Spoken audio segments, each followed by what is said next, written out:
Namaste viewers, welcome to Gnana channel. Today in the spiritual practice there are several types of spiritual practices, out of which three major things, that is Madhyamācāra, Vāmācāra and Dakṣiṇācāra.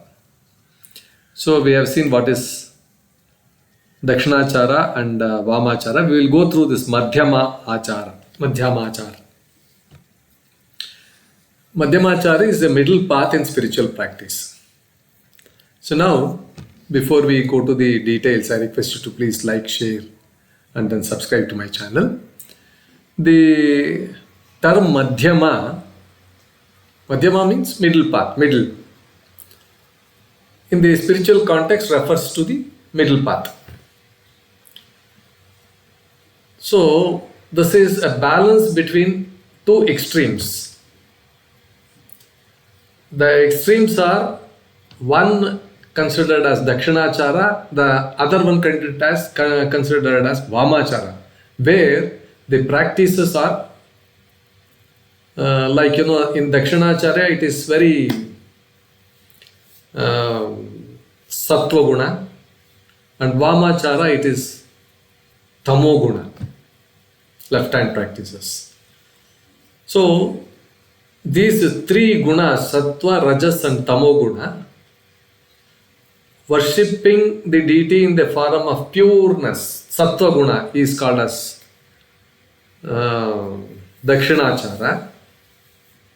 Worshipping your Ishta Devata or whatever it is, or the spiritual practice which you consider, which you practice, in the form of tamo guna, it is tamo guna is Vāmācāra, and the rajo guna, the middle activity, middle path is called as Madhyama, is called as rajo guna. This is characterized by dynamism, passion, action, all these kinds of things.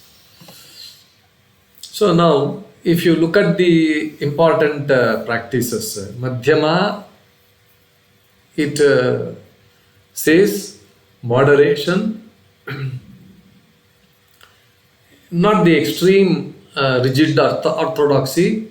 You have to avoid those rigid orthodoxy of Dakṣiṇācāra and heterodoxy of the Vāmācāra. Both you have to avoid. It's a kind of a balanced ritualistic worship with some kind of personal spiritual exploration. So here rajo guna is dominant. All the people who worship this way, these practitioners, they engage in activities. They are driven by desire. These activities are driven by desire, but their orientation remains towards spiritual growth. This is always there. The orientation towards spiritual growth or towards moksha, that is always there. So it's a kind of, it encourages enthusiasm. It gives you a lot of energy. It's vital for advancing along with the spiritual journey. You have to both ways, like a parallel, it goes like all this. Here there are some mixed elements. Madhyama incorporates certain things from right, that is Dakṣiṇācāra, and certain things from the Vāmācāra. But it removes all the things which are not ethical, which are not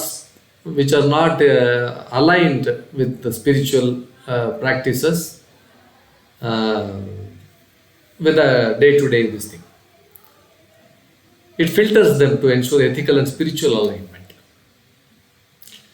See now, if you want to give some example, symbolic aspects of Tantric rituals may be adopted, some kind of symbolic. but they are balanced with Vedic and devotional practices. Like that it goes. Both. The sattvic approach. A tamasic approach is brought down to that sattvic approach so that it goes on the middle path. Now, this accessibility. This middle path is more easily adoptable, more easily accessible to householders. All these householders, they can, and those who are in this worldly life, those who are grihasthas, not sannyasis, grihasthas, it is very useful for them so that it does not demand the extreme renunciation of Dakṣiṇācāra and esoteric practices of Vāmācāra also. So it's a middle path wherein it suits the householders, like grihasthas, like that.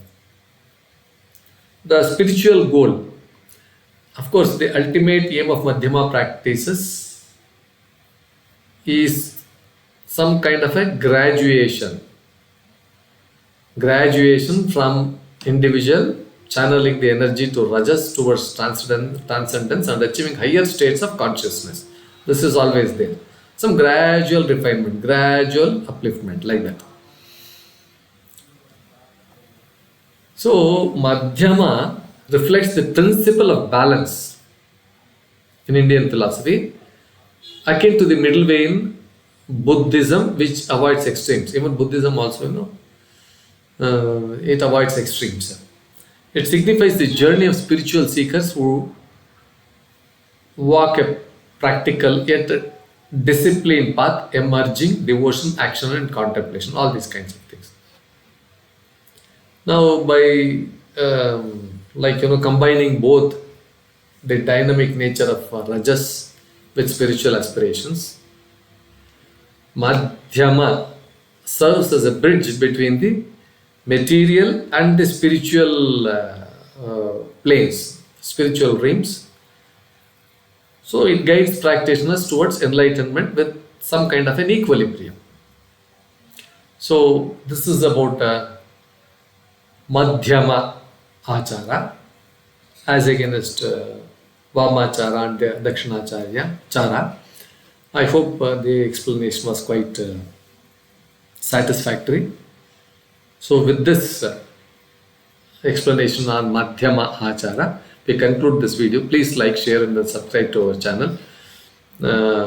Thank you, viewers.